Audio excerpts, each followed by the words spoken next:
The last year, we'll be giving out the honorary life member. As you know, the bylaws passed, and we are shifting to a slightly different model. In retiring this jersey, we are proud to recognize Dr. Dave Gussak.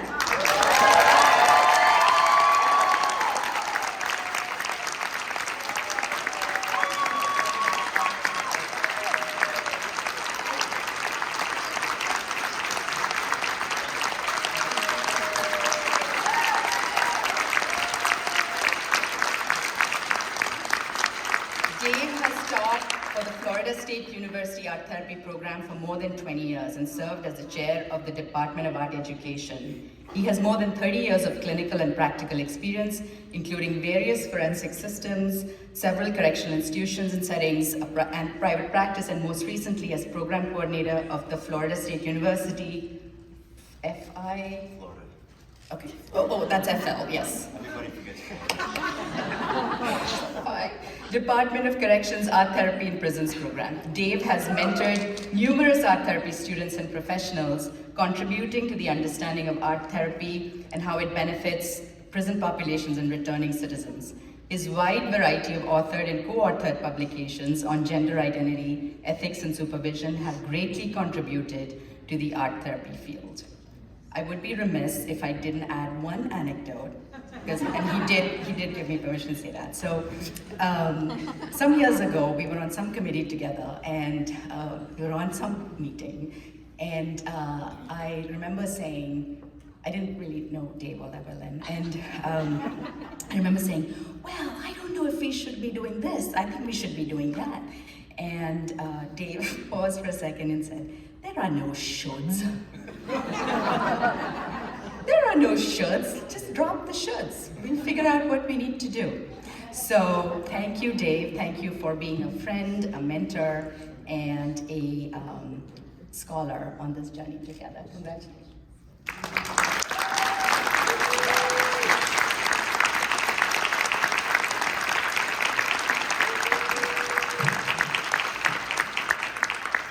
Thank you. I gotta say, I'm just as surprised as you are. You know, when going through such rituals like this, such celebratory ceremonies, we often reflect back on who we were, the personas we took on, to help make us what we are today. I now have this pulpit, and I wish to make a confession, to divulge a secret, for some an open one, on who I was before, and examine how it has shaped me, how it has informed what I became, and how perhaps all of us can take this opportunity to reflect on, can gain some insight on what we have chosen to do. For we all borrow from what we were to help us succeed now. Oh boy. I have held on to this for way too long, as I've almost felt embarrassed, even ashamed at times, feeling that if people knew this part about my past, then perhaps it wouldn't be taken seriously, or worse yet, held in contempt. Certainly members of my family knew. Some would mock me, ridicule me, to see me as different than them. My lovely wife knows, and that is so very important, for if you marry someone, it is imperative for them to know all about who you were and had to be in order to become what you've become. And indeed, some highly trusted colleagues have known. But finally, I need to publicly own this, to be true to myself, to embrace that part of me and recognize how it has informed my work. I refer to my time in college, where I had to swallow my dignity, wear the proverbial, or in this case, literal mask, and do what I needed to be done. That's right, I think it's time. I was a professional clown.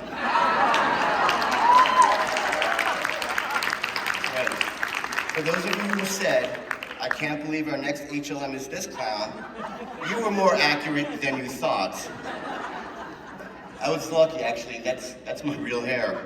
I did not have to wear a wig. So, but why now? Why admit this in such a public professional forum? All of our life, this is fun.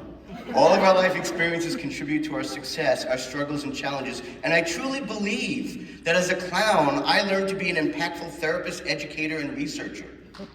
Let me explain. There are those who embrace what we bring to the show, those who laugh at us, those who don't understand us, those that fear us. We offer something unique, something that may not always be understood. And while we may have a plan, an act, if you will, we learn to creatively respond and react to what the room needs or wants. To be successful, a clown has to be able to read the room. And in doing so, we need to think on our feet, or in my case, on a unicycle. To think on your feet, even if that means pretending to trip and fall to get a reaction. We learn to play, to perform to the least responsive. We observe and listen for some kind of feeling or response or emotion from those who are most threatened or removed. In wearing our masks, we may serve as the screen for that which people project. We may be seen as the most vulnerable and childlike. We may be seen as the strongest in the room. Or we may be what most threatens them. Or we may choose to remain silent. We must develop a thick skin to accept what is thrown our way, whether it be cupcakes or hard candy, and to recognize and absolve them for their discomfort and fear, knowing that it's not you, but what you may represent. It is the clown's lot in the circus to be mocked, to be mockable, to not be taken seriously. All others under the big tent hold themselves far superior to us. Yet the clowns are an indispensable part of it all, as they keep things moving. And in truth, they are stronger than the strongman, more balanced than the high-wire artist, take more risks than the lion tamer, and we may actually be better performers than the ringleader. To succeed, we accept, we thrive on being underestimated, because we realize that it is only then, under the wire, under the high wire, that we can elicit change. This may mean we allow others to take the credit for the betterment of the audience, team, circus, carnival. These are indeed lofty concepts, but there is a reason the clown can get away with saying and doing the things we say and do. The smartest figure in the king's court was always the fool, reflecting truth in such a way as to not get their heads chopped off. They presented their ideas in a creative fashion for them to be seen as the king's ideas. The most successful can see and accept the humor in ourselves, to not take ourselves too seriously while taking the work that we do so very seriously. The beauty of the field is the wide variety of its members. 32 and a half clowns, that's not right, may be in the same Volkswagen Bug, and all of them are great in what they do. Yet they may all look different, they may act different, they may have different philosophies on what gets the best results. Some are more physical, some cerebral, some are silent, and some are so loquacious that they won't shut up, hoping that they'll eventually say something that lands. Some even forget and think that they're in charge, the expert of it all, the self-proclaimed maven. But we sometimes forget. We all came out of the same compact beetle with the same goals in mind, and we all bring such wonderful skills and abilities to the ring. We need to remember that although we may only have our audience in front of us for a very brief time, what we do may have a lasting effect long after we are gone. This could be detrimental or it could be advantageous, but we are never innocuous. It is the unsuccessful clown that simply thinks we really have no impact on the, dare I say it, the psyche of those with whom we engage. Like any profession, clowns can get territorial. Sometimes we think there just isn't enough room in that Volkswagen. It could be quite amusing, really, as we go after each other with seltzer bottles, rubber mallets, or giant crayons. You may think that last one was gratuitous, but no, that really happened to me, and I don't want to talk about it right now. It really colored my entire experience. No? No? All right.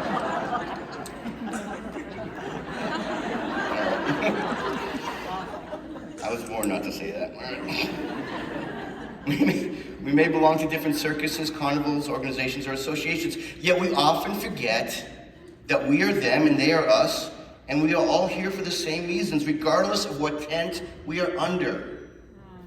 To succeed and remain fresh, we need to constantly experiment and learn from each other. To try something new the first time, knowing that you may fail. And if you fail, try slightly different the next time. And do your research. Do what others have done before and make it yours. Allow others to use what you've done because ultimately it's not about you.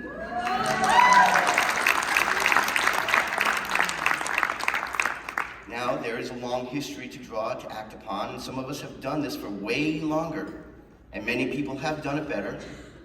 Granted, we, the older ones, think that it is, thank you for that, think that it has to be done our old way, that the new ones don't know what it's really like out there. While the younger, more nimble, more flexible ones are waiting for us to move aside so that they can really show their stuff. It's the clown that can recognize what all can offer that help form the best clown posse.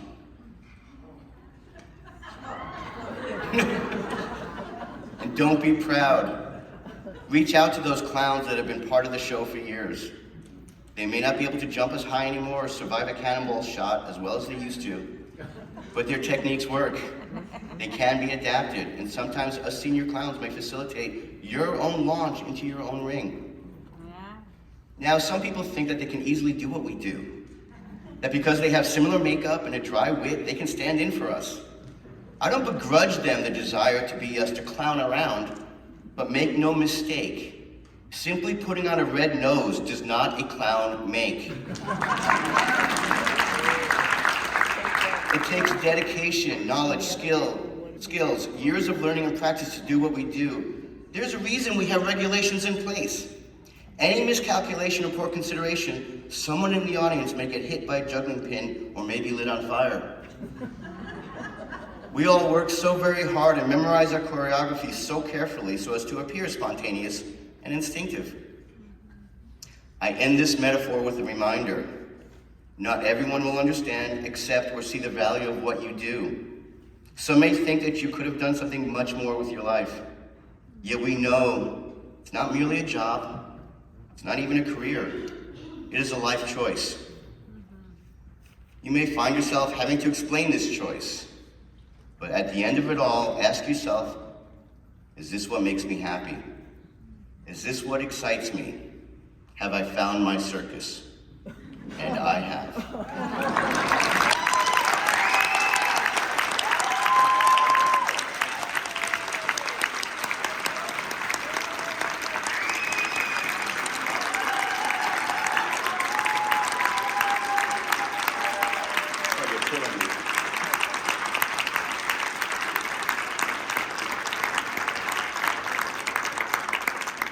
I still have 4 pages.